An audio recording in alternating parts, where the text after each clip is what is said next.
Now, the biggest concern about investing out of state, out of country for a lot of Canadians is that can I actually do this remotely? Because we're here, maybe some of you guys, you're in BC, Calgary, and then you're trying to like figure out how to get into the States. The distance really definitely is a concern because we're so comfortable with investing in our own city to the point where, okay, now certain things are not making sense and we're start thinking about expanding somewhere else. But question here is that can this actually be done remotely, right? What if I need to drive down there? What if I need to visit the property? So here's a couple of things, limiting belief that I want to kind of break through a little bit. Let's get into this file. Why are we investing in the States from the very first place? Okay, it's really because we're trying to solve a problem in our market. And if you really look at what's not great about our current market, it's that real estate price is too high. There's no cash flow.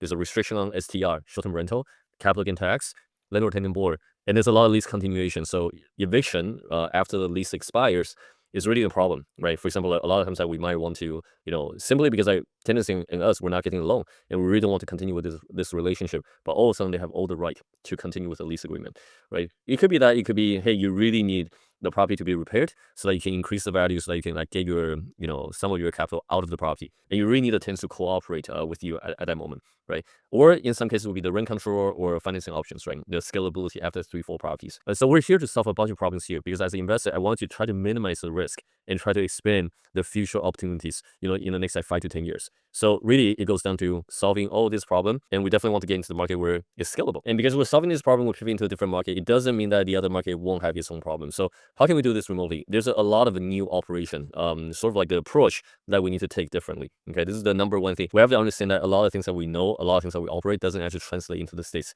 It is really important to kind of understand that. Otherwise, you are going to go through a crazy learning curve like how we did it because we simply had the wrong expectation. So let's walk you through exactly how we adjust our operations so that it becomes a lot more remote for us. Number one, acquisition. You're going to get realtors, property managers, even wholesalers to film a video walkthrough of the property. But once you receive that, you're not going to trust it 100%. It just gives you a bit of idea on what the interior look like, what are the major repairs that they're noticing, all that stuff. So before you submit the offer, you walking through that property can literally be done by other person. This is a one limiting belief that we need to kind of overcome. Once you have another person kind of filming everything, detailed walkthrough, not just a random walkthrough. Take it slow, watch everything, point everything. And we're not talking about fast walkthrough, it's a detailed walkthrough. You're looking at every possible angle. It might contain 3, 4, 5 different files, but it'll give you a very good understanding of what to look for and what they're actually looking at. Once you kind of understand what you're getting yourself into, and then you look at the comparables, you look at the street views and all that stuff, right? That's basically you visiting the properties. That's already basically you doing the 60-70% of walkthrough. It's not ideal, but at the same time, it's going to give you enough information. Now, the second thing is that you're going to look through all the comparables. Based on the conditions that you're seeing with the sold properties on Zillow, you're going to compare them and see exactly what other properties are selling for. And once you can get a basic understanding of what the pricing looks like, you can throw your numbers into our max offer calculator, figure out exactly how much you should be offering for this property, and always get two conditions. One is a financing condition, the other one is your inspection condition. And the reason why you want the inspection condition is because now it gives you another chance to send an inspector or contractor for a full detailed report. This can contain maybe 30, 40, 50 pages, and it'll give you a full understanding of exactly what you're about to get yourself into, what type of a cost, what type of repairs, how much you should budget for every little things. And from there, you can really decide, okay, do you want to continue to pursue this deal, or you want to kind of flip it over to the seller and see if you can kind of negotiate a better price. And because you send the contractor over there for an estimate, you're also going to be able to budget for, the renovations, some repairs like after closing. And after that, all you have to do is to find a title company that can do e-sign, which most of the title companies do that for closing already. And before closing, you definitely need to have your company EIN set up so that title company can process everything. Without EIN number, by the way, you can't even do utility transfer. So definitely get that done before you proceed with making the offer. Now, the next thing will be getting your contract to line up work before closing, because the moment that you close, you want to kind of shorten that carrying cost as much as possible. You want to get this property up to speed to the proper standards so that you can start leasing out the property. So contractor usually is where we're going to go back and forth with the scope of work, where we can actually try to bring down the cost of the supplies. And once we can figure out everything, as soon as we close, we just move forward.